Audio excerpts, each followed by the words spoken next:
नमस्कार। ट्रेडिंग निवेश में आप सभी का फिर से एक बार स्वागत है। मैं अमित मोगे।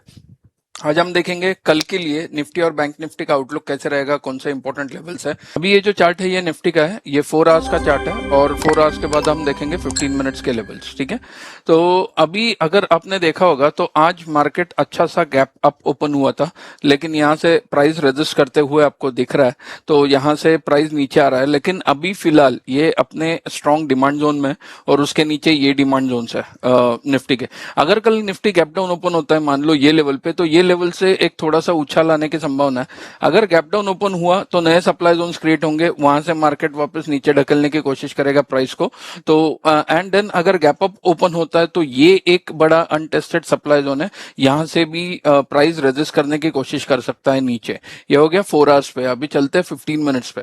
जैसे कि मैंने बोला था, निफ्टी गैप अप ओपन हुआ, लेकिन उसका एक नया डिमांड जोन क्रिएट हुआ, वहां से ऊपर गया। कहां तक गया? ये लेवल तक। ये उसका एक डिमांड जोन था, लेकिन क्या हुआ, demand zone turn into a supply zone, तो यहां से प्राइस नीचे आ गया।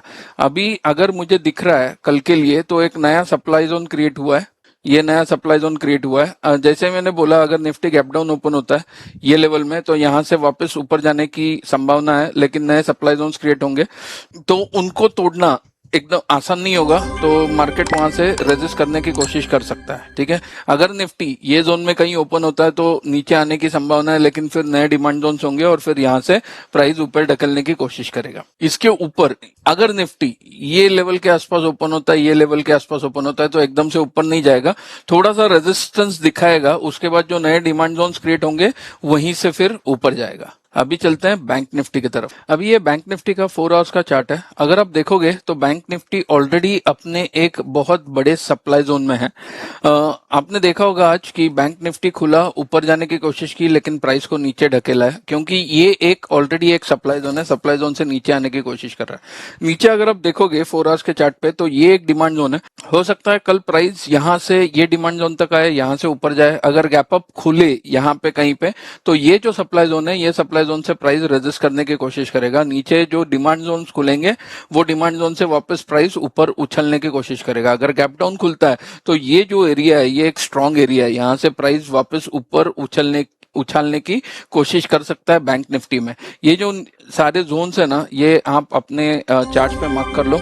मैं कोई भी बाय सेल रिकमेंडेशंस नहीं देता हूं, मैं सिर्फ मेरे इंपॉर्टेंट लेवल्स मार्क करता हूं चार्ट पे, ताकि उसकी आपको मदद हो। और मेरे लेवल्स को मार्केट 95% रिस्पेक्ट करता है, इसके लिए मैं ये वीडियोस बनाता हूं। 3 मिनट्स के टाइम फ्रेम पे देखते हैं क्या हो सकता है कल। जैसे कि मैंने बताया, आज मैंने एक शॉर्ट वीडियो भी अपलोड किया था।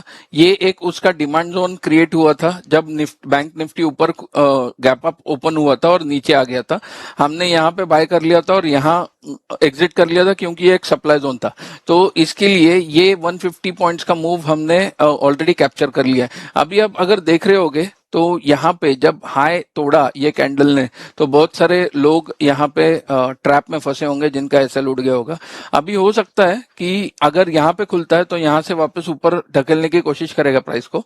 यहाँ पे अगर कहीं खुलता है तो शायद से ये डिमांड जोन तक आए और ये डिमांड जोन से फिर वापस ऊपर जाने की कोशिश करे। लेकिन अगर गैप डाउन ओपन होता है तो नए सप्लाई जोन्स क्रिएट होंगे, तो वहां से वापस प्राइस नीचे ढकेलने की कोशिश कर सकता है। अगर गैप अप ओपन होता है तो मैंने बताया ये एक सप्लाई जोन है, यहाँ से प्राइस रेजिस्ट करने की कोशिश कर सकता है। अगर गैप अप ओपन हुआ, नए डिमांड जोन्स ओपन होंगे और वहां तक प्राइस आ सकता है और वहां से वापस उछाल देखने को मिल सकता है। तो ये इंपॉर्टेंट लेवल्स आप अपने चार्ट पे मार्क कर लीजिएगा। ये वीडियो में इतना ही, मिलते हैं अगले वीडियो में। धन्यवाद।